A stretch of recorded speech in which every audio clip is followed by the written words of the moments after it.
ओम शांति। आज तारीख है 18 मई 2021। अभी सुनेंगे प्यारे परमपिता परमात्मा शिव बाबा की विस्तार से मुरली। मीठे बच्चे, कालों का काल बाबा आया है तुम्हें काल पर जीत प्राप्त कराने।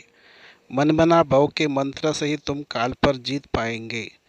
प्रश्न: रूहानी बाप तुम रूहानी यात्रियों को कौन सी एक विशेष शिक्षा देते हैं? उत्तर: हे रूहानी यात्री, तुम देह अभिमानी छोड़ देही अभिमानी बनो। रावण ने आधा कल्प से तुम्हें देह अभिमानी बनाया है, अब आत्माभिमानी बनो।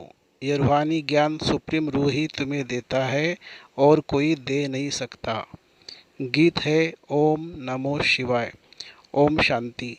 बच्चों ने अपने बाप की महिमा सुनी। गाया भी जाता है ऊंच तेज भगवान, वह सब बच्चों का बाप। बाकी जो भी है आपस में सब ब्रदर्स है और सबका बाप भी एक है, वह है शिव बाबा। बाप ने समझाया है, हे बच्चों, भक्ति मार्ग में तुमको दो बाप है, लौकिक बाप और पारलौकिक बाप।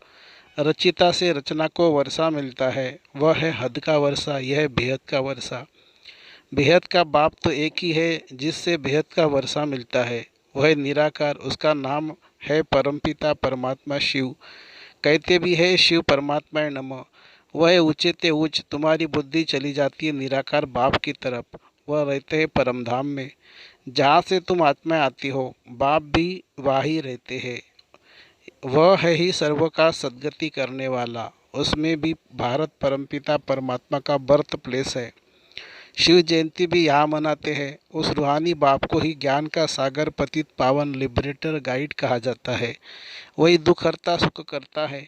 यह भारतवासी जानते हैं, यह दुखधाम है, भारत ही सुखधाम था। बाप बच्चों को बैठ समझाते हैं, हे भारतवासी, तुम विश्व के मालिक थे, जबकि तुम्हारा आदि सनातन देवी देवता धर्म था। देवी देवता धर्म श्रेष्ठ, कर्म कर्म श्रेष्ठ थे। अब यह धर्म भ्रष्ट, कर्म भ्रष्ट बन गए हैं। अपने को पावन देवता कहला नहीं सकते। कलयुग अंत तक भक्ति मार्ग चलता है, इसमें ज्ञान होता नहीं है। ज्ञान से होती है सद्गति। सर्व का सद्गति दाता बाप जब तक न आए तब तक सद्गति हो न सके। बाप कहते हैं, मैं कलप के संगम युग पर आता हूँ। इस समय है पतित दुनिया, पावन एक भी होता नहीं। भर सन्यासी पवित्र बनते, परंतु फिर उनको पुनर्जन्म तो यहाँ ही लेना है। विष से जन्म लेना पड़े, वापिस जाने का है नहीं। जब चक्र पूरा होता है तभी बाप आकर ले जाते हैं। इनको कहा ही जाता है रूहानी ज्ञान, सुप्रीम रूह। रूहानी ज्ञान देते सुप्रीम रूह ही ज्ञान का सागर, पतित पावन है। बाकी शास्त्रों का ज्ञान तो है भक्ति मार्ग। बाप कहते यज्ञ तप तीर्थ आदि करते और ही नीचे गिरते आए हो। तुम पहले सतोप्रधान थे। भारत में प्योरिटी थी तो पीस प्रॉस्पेरिटी भी थी, हेल्थ वेल्थ दोनों थे। आज से 5000 वर्ष पहले की बात है, यह भारत स्वर्ग था। उस समय और कोई धर्म नहीं था, सिर्फ एक ही आदि सनातन देवी देवता धर्म था, जो परमपिता परमात्मा ने स्थापन किया। स्वर्ग की स्थापना तो वही करते करेंगे, मनुष्य तो कर न सके। ऐसे तो नहीं कहेंगे कृष्ण रचिता है, नहीं, रचिता एक ही निराकार शिव है, बाकी है उनकी रचना।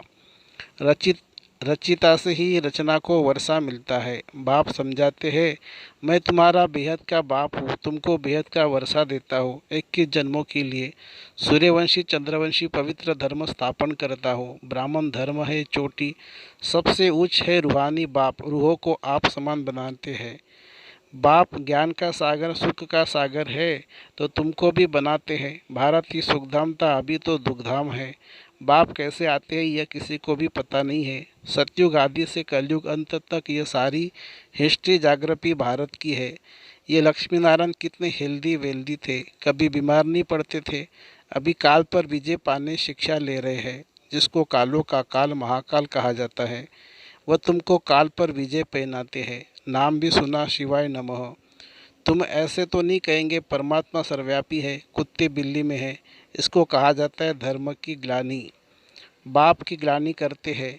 अभी यह है कलप का संगम समय। इस समय ही विनाश काले विपरीत बुद्धि कहा जाता है। अब विनाश तो सामने खड़ा है। गीता में भी लिखा है, यादव कौरव पांडव क्या करत भय। सर्वशास्त्र में ही शिरोमणि श्रीमद् भगवद गीता है। उनसे ही फिर शास्त्र निकले हैं। तुम जानते हो गीता है डीटी धर्म का शास्त्र। बाप कहते मैं आता हूँ तुमको रुद्र से शूद्र से ब्राह्मण बनाता हूँ, फिर सो देवी देवता बनाता हूँ, फिर तुम क्षत्रिय वैश्य शूद्र बनते हो। बाप समझाते हैं तुम 84 जन्म कैसे लेते हो। सबसे जास्ती जन्म जरूर वह लेते हैं जो पहले पहले सतयुग में आते हैं। मैक्सिमम 84 जन्म लिए हैं। तुम भारतवासियों ने मिनिमम एक जन्म, यह भी बाप ही बैठ समझाते हैं। बाप बिगड़ किसी को ज्ञान का सागर नहीं कहा जाता है। पतित पावन ज्ञान का सागर कहने से बुद्धि ऊपर चली जाती है। बाप ही सबको लिबरेट कर वापस ले जाते हैं। सर्व का सद्गति दाता एक ही बाप है। अच्छा, फिर सर्व का दुर्गति कैसे होती है? कौन करता है? सद्गति सतयुग को, दुर्गति कलयुग को कहा जाता है। बाप कहते हैं मैं कलब कलब तुम बच्चों को आकर सद्गति देता हूँ। तुम बच्चे सारे वर्ल्ड की हिस्ट्री ज्योग्राफी जानते हो। स्कूलों में तो आधी हिस्ट्री ज्योग्राफी सिखाते हैं। सतयुग त्रेता में कौन राज्य करते थे किसी को पता नहीं है। चित्र तो बरोबर है, ये लक्ष्मी नारायण राज्य करते थे। कितना समय वह राजधानी चली तुम बता सकते हो? क्रिश्चियन डिनास्टी 2000 वर्ष चली। बौद्ध डिनास्टी कितना समय चली? इस्लामी उनके आगे, फिर चंद्रवंशी थे तो 1250 वर्ष चले। सतयुग त्रेता में सूर्यवंशी चंद्रवंशी ही थे और कोई धर्म नहीं था। तुम ही सूर्यवंशी चंद्रवंशी बनते हो, अब फिर से बने हो ब्राह्मण वंशी। यह सारा नाटक भारत पर ही बना है।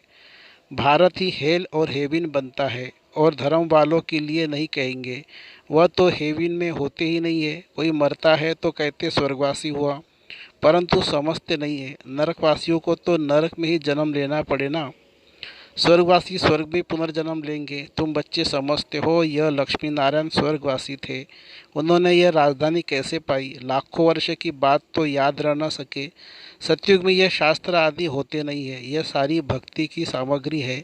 सीढ़ी नीचे उतरनी है। सतो प्रधान से सतो रजो तमो में यह सीढ़ी उतरने में 5000 वर्ष लगते हैं। सतयुग में 16 कला संपूर्ण, फिर त्रेता में 2 कला कम। आत्मा में चांदी की खाद पड़ी। कॉपर एज में आए तो कॉपर की अलाई पड़ी। इस समय बिल्कुल ही तमोप्रधान है, आत्मा में ही खाद पड़ती है। तुम ही पूरे 84 जन्म लेते हो। ये रूहानी बाप शिव बाबा आकर रूहानी बच्चों को समझाते हैं तुमको अब आत्माभिमानी बनना है। रावण की प्रविष्टा होने से सब देहाभिमानी बन जाते हैं। अब अपने को आत्मा समझना है। हम ही 84 जन्म ले भिन्न भिन्न पाठ बजाते आए हैं। अब 84 का चक्र पूरा हुआ। अब तो शरीर भी जड़ीभूत हो गया है। द्वापर से रावण राज्य शुरू होता है। सतयुग में है राम राज्य। सतयुग में तुम आत्माभिमानी थे। द्वापर कलयुग में तुम देह अभिमानी बन जाते हो। न आत्मा को न परमात्मा को जानते हो। बाप समझाते आत्मा एक स्टार है, भ्रकटी के बीच में चमकता है, अजब सितारा। उनको सिवाय दिव्य दृष्टि के देखा नहीं जा सकता है। वह बिल्कुल ही सूक्ष्म है। आत्मा ही एक शरीर छोड़ दूसरा लेती है। हम आत्मा ने 84 जन्म लिए हैं। परमपिता परमात्मा ही भी बिंदी है। उनको ही ज्ञान का सागर पतित पावन नॉलेजफुल कहा जाता है। परमपिता परमात्मा में सृष्टि के आदि मध्य अंत का ज्ञान है। बीज रूप होने के कारण उनको सतचित्त आनंद स्वरूप कहा जाता है। बाप में जो ज्ञान है वह जरूर सुनाना पड़े। यह है स्पिरिचुअल नॉलेज। सब रूहों का बाप आकर रूहों को पढ़ाते हैं। तुमको आत्माभिमानी बनना है। शिव बाबा हमको पढ़ाते हैं, वही नॉलेजफुल है। बाबा ही आकर स्वर्ग की रचना रचते हैं। तुमको स्वर्ग का लायक बनाते हैं। यह सृष्टि चक्र का राज कोई मनुष्य नहीं जानते। बाप कोई न जानने के कारण भारत का यह हाल हुआ है। भारत में प्यूरिटी थी तो पीस प्रॉस्पेरिटी थी। अभी तो है ही नरक।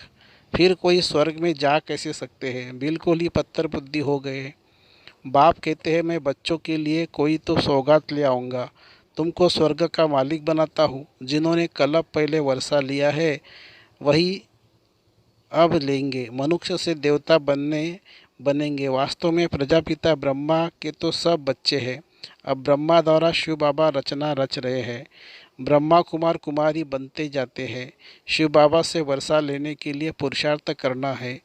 तमो प्रधान से सतो प्रधान बनना है। बाप कहते हैं, बच्चों मुझे याद करो तो तुम्हारे सब विकर्म विनाश होंगे। यह स्पिरिचुअल नॉलेज सिवाय बाप के और कोई दे नहीं सकता। रूहानी बाप ही रूह को नॉलेज देते हैं। तुम रूहानी यात्रा करते हो, देह अभिमान को छोड़ देही अभिमानी बनते हो। आत्मा अविनाशी है, आत्मा में ही पाठ भरा हुआ है। आत्मा कैसे 84 का पाठ बजाती है अब मालूम पड़ा है।